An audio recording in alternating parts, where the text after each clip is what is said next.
micro jig fishing is a great way of targeting all species of predatory fish. The setup revolves around these tiny little jig heads. This one, for example, is a 2-gram model with a size 4 hook. So when we're talking about micro jigs, we're talking about 5 grams or less. These are the ones that I tend to use. These are the micro jig heads. Good quality hook, got a line tie on the top there and a well moulded body, absolutely perfect. Now the way that you fish these, you just either tie the line or use a clip to attach it to either a short wire trace if there's pike in the water or a length of fluorocarbon tied to your main line. Now jig fishing, whether it's micro jig or standard jig fishing, is all about depth control. Unlike with drop shot fishing, where everything will be kept at a depth by the rig, it's all about the way that you retrieve it. The best way that you can do this is to cast it out, feel it down to the bottom, and then if you're looking to fish along the bottom, just a slow retrieve, little shakes and taps to the rod tip, which will put plenty of movement in the lure.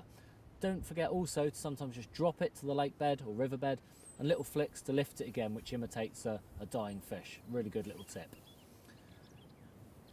What you need to be able to do is mount your soft plastic lure, in this case a Lemon Tiger micro fry, onto a little jig head. So all we need to do is line up the back, the flat side of the lure with the hook, and make sure you put it in nice and centrally like so it will swim nice and straight. Then it's just a case of gently feeding the hook through the body of the lure, and always make sure that it's going through nice and centrally so it's not going to come out the side. Generally you can actually see the hook even through the solid colours as to where it is, to make sure it's in the right place. And then we bring it out on the back of the lure, and you'll see where they're moulded there's a line, so always try and bring it out on that line. You just bring it gently around the shank like so, and that's exactly how it should be sitting. You don't want it bunched up, you don't want it stretched out by having the hook in there, you just want it to sit as naturally as possible.